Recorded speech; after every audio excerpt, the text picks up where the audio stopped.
Boa noite. Alberi Grando é o orador do grande expediente da semana. O grande objetivo é chamar a atenção para a realidade. A água, aparentemente em abundância, ela não está em abundância. E a água é insubstituível. A água é vida. Nós não vivemos sem água. Tadeu Trindade protocola duas proposições. O que a gente quer, na realidade, é uma questão de isonomia. Fazer com que tanto o socorrista que presta aquele serviço tenha condição de fazer a medicação e também o condutor que auxilia esse socorrista no atendimento das pessoas, para que eles possam ter o reconhecimento e nada melhor que a valorização do salário. A audiência pública que trata sobre alterações no plano diretor é realizada na Câmara Municipal. O projeto de lei, então, complementar número 1 de 2023, ele trata da criação de uma zona especial de interesse social em uma área do município onde foi feito um loteamento que está considerado como irregular. Luiz Valendorf encaminha pedido de informação ao Executivo sobre o Fundo Municipal de Habitação Social. Para poder receber recursos do Estado, do governo federal, nós precisamos primeiro que o Conselho Municipal de Habitação esteja funcionando.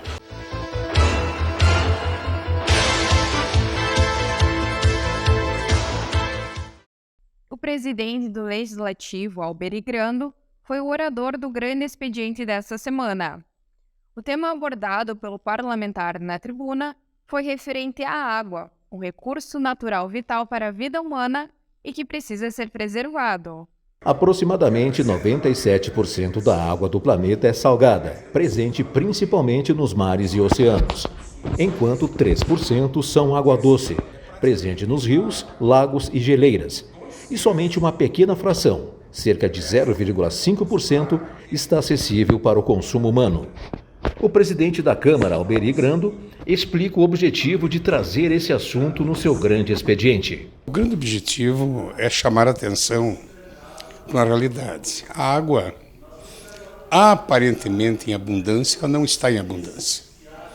E a água é insubstituível. A água é vida. Nós não vivemos sem água. Tudo pode ser substituído, menos a água. Eu tentei mostrar que nós temos um mínimo de água potável, água doce hoje, que não passa de 0,5% do que existe de água no mundo. Os mares aparentemente têm bastante água, mas não são águas doces, não são águas aproveitáveis. Isso é muito ruim quando a gente se descuida de um bem tão precioso assim. Tentei mostrar também que o ser humano depende, para o seu metabolismo, da água. Nós não sobrevivemos mais que 5 dias sem água. Isso é importante. Sobrevivemos 15 dias, 30, até mais sem alimento. Porque o organismo, ele consome o próprio organismo quando precisa se alimentar. Começando pela gordura, musculatura, pele, ossos. Vai se consumindo para sobreviver. Mas se não tiver água, 4, 5 dias, a pessoa desidrata e morre. Então, por isso, aproveitando essa data, que é quarta-feira que vem, dia 22, que foi decretado como Dia Mundial da Água, para chamar atenção justamente para isso. Eu, como profissional da saúde, que defendo a vida, eu sou uma pessoa indicada para fazer esse tipo de chamamento, esse tipo de alerta. Realmente o objetivo foi esse, chamar atenção para um bem que não tem, insubstituível e não tem como fabricá-lo. Não fabricamos água. Existem várias tentativas de fazer a produção da água, mas isso não se consegue. Então temos que preservar a água, não só essa que já está contaminada, que está na superfície, mas preservar principalmente aquela água que está lá embaixo, nos aquíferos, como eu falei, e que o Brasil é um dos poucos países do mundo que tem grandes aquíferos, isto é, águas lá na profundidade, mas que tem uma dificuldade para que acesse essa água. Economicamente é difícil. Então, o que nos resta? Preservar o que tem, não contaminando, não sujando, não poluindo essa nossa água. A dessalinização para remover o sal e outros minerais da água salgada já acontece em alguns países, tornando a água potável e adequada para o uso doméstico, agrícola e industrial. O parlamentar também falou sobre esse processo. Até podemos tornar a água potável, mas é um processo caríssimo e que acaba sendo inviável economicamente para que todas as pessoas tenham acesso a isso. E no momento que a gente propõe qualquer tipo de projeto, nós temos que pensar nisso. Não é para poucos. Tem que ser bem democratizado, tem que ser para todas as pessoas. E aí é quase que inviável. Existem alguns projetos sim, interessantes, que de repente está se fazendo com bons resultados, né? Mas mais fácil, mais barato é preservar o que nós temos hoje à disposição. Ao encerrar o seu grande expediente, Alberi Grando deixou uma pergunta no ar. O que os políticos devem fazer sobre esse tema? Isso é uma provocação, porque nós somos ouvidos. Muitos nos copiam. Então a gente tem que fazer o nosso esforço no sentido de tentar ensinar. Nós formamos opinião. O nosso convencimento a outras pessoas vai fazer com que as outras pessoas consigam pensar um pouco sobre isso. Foi uma provocação para que pessoas façam uma reflexão, usando o nosso cargo de ser um agente político. O vereador Tadeu Trindade protocolou recentemente 2 proposições. Uma delas, destinada ao Executivo Municipal, é para que seja feito pagamento adicional de insalubridade aos condutores de ambulância do SAMU, no percentual de 40%. Essa demanda, na realidade, ela vem nós analisando as leis que tem nos municípios que são próximos daqui, até mesmo em outros estados. O que acontece? Nesses outros municípios, eles acabam valorizando também o trabalho do condutor da viatura ambulância. Até porque, em alguns casos, nós só temos o condutor da viatura ambulância e o socorrista. Então, essa pessoa, o condutor, acaba auxiliando nas manobras iniciais. Quando chega e tem a vítima do acidente, a vítima de um mal súbito, ele acaba tendo que ajudar o socorrista a fazer aquele pré-atendimento. Até mesmo, em alguns casos, a imobilizar aquela pessoa, auxiliando na imobilização. Algumas pessoas que também estão em surto psicótico, em surto por conta de abstinência ou qualquer outro tipo de enfermidade, eles acabam auxiliando. E, no entanto, eles recebem 20% do adicional de insalubridade, mesmo estando à mercê de poder contrair alguma enfermidade por conta do atendimento. O que a gente quer, na realidade, é uma questão de isonomia, fazer com que tanto o socorrista que presta aquele serviço tenha condição de fazer a medicação e também o condutor que auxilia esse socorrista no atendimento das pessoas, para que eles possam ter o reconhecimento e nada melhor que a valorização do salário, porque aquilo acaba sendo não está se ajudando em nada, está se valorizando aqueles profissionais que procuraram o conhecimento e estão hoje trabalhando em prol da comunidade passafundense. Já o segundo requerimento de Trindade é sobre a concessão de votos de louvor para policiais militares do 3º RPMON, 2º Esquadrão. A gente sabe que o serviço do policial militar, enquanto no serviço de policiamento ostensivo, ele vai além o simples atendimento de ocorrências corriqueiras, como perturbação do sossego, desordem, até mesmo prisão de foragido, prisão de pessoas que estejam no cometimento de delitos. E essa guarnição, então, formada pelo soldado Daniel e pelo soldado Bueno, eles acabaram por salvar a vida de um bebê. Um bebê que estava se afogando com o próprio leite, e eles foram chamados pela mãe desse bebê e acabaram fazendo as manobras necessárias para então que essa criança conseguisse desobstruir as vias aéreas e voltar a respirar novamente. Cabe a gente ressaltar que, por mais que as pessoas pensem que isso é uma função do policial militar, e acaba sendo de qualquer pessoa e não só do policial militar que detenha o conhecimento, esses profissionais acabaram então salvando a vida dessa criança, se utilizando da instrução que eles tiveram apenas no curso de formação. Então, aquela instrução, aquele conhecimento que foi repassado ainda na formação deles enquanto alunos soldados, foi de extrema importância agora para salvar a vida de uma criança. Então, nada mais justo que a gente consiga então contemplar eles com voto de louvor para que se materialize esse reconhecimento de Passo Fundo. Após o intervalo, vamos conferir todos os detalhes sobre a audiência pública que sugere alterações do plano diretor. Nós já voltamos.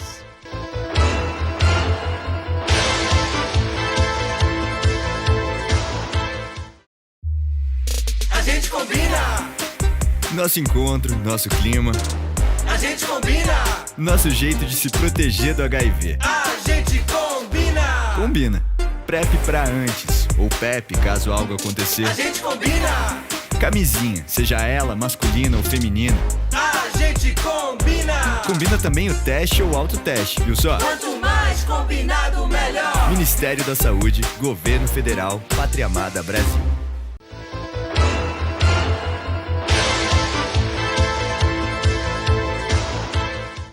Foi realizada ontem na Câmara de Vereadores uma audiência pública na qual foram discutidas duas matérias com propostas para modificações do plano diretor.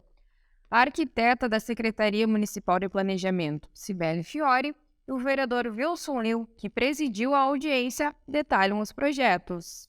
Foram temas desta audiência os projetos de lei complementar número 1 e número 2 de 2023, de autoria do Executivo Municipal, que sugerem alterações na Lei Complementar número 170 de 2006, sendo que o segundo projeto tramita na Câmara Municipal em regime de urgência. O projeto de lei, então, complementar número 1 de 2023, ele trata da criação de uma zona especial de interesse social em uma área do município onde foi feito um loteamento que está considerado como irregular. Então, há moradores já que estão habitando no local, e isso é um problema tanto para o município quanto para os moradores e para a sociedade como um todo, né?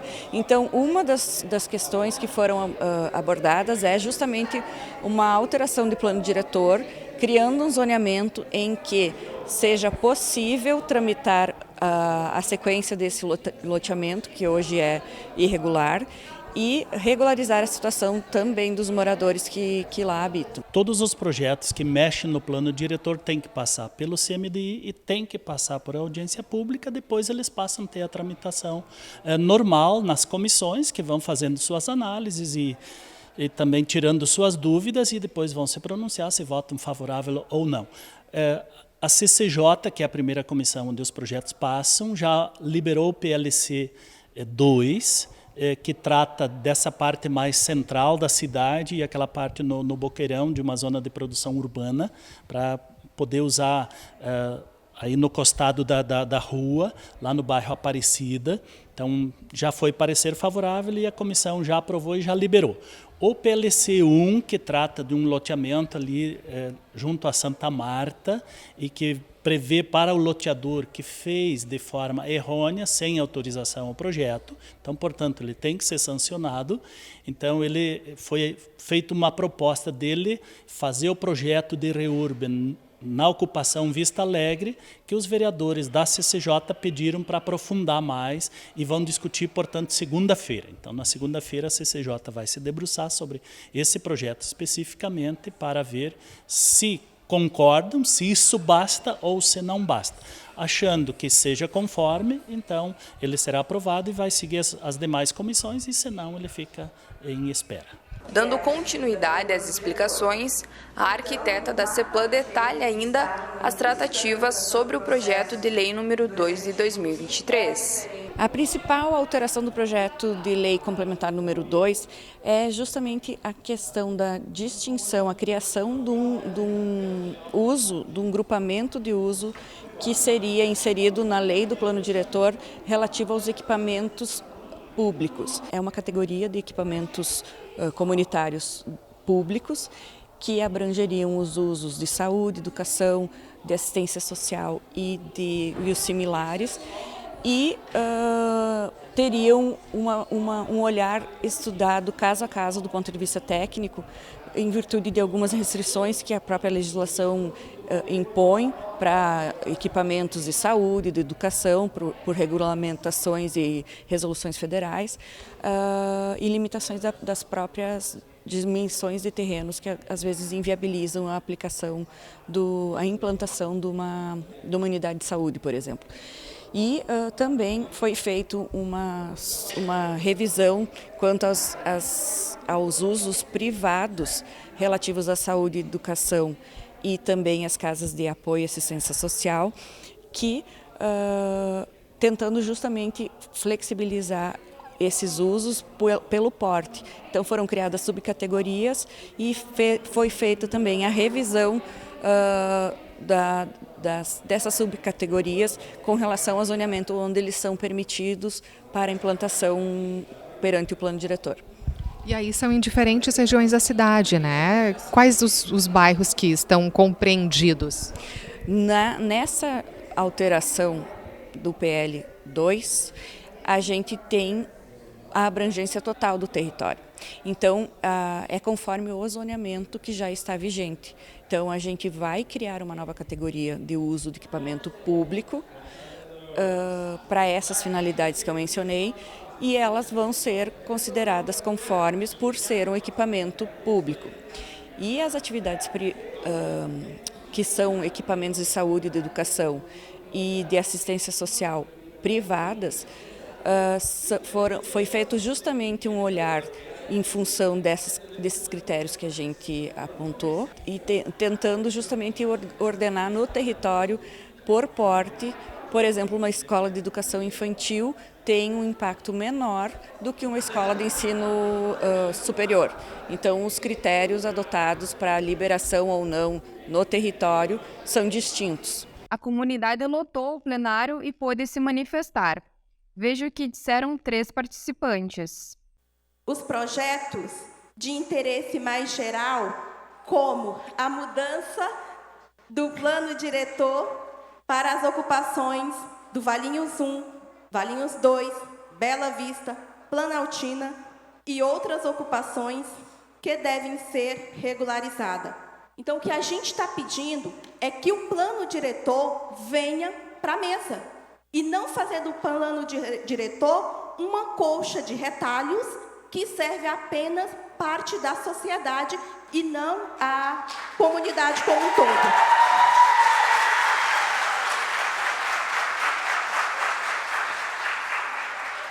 Porque também nós queremos discutir o direito à moradia como um direito e não como um privilégio. Eu quero respeitar muito o Conselho Municipal de Desenvolvimento Integrado, mas não passa os projetos quando é exemplificado área de preservação permanente ou áreas ambientais.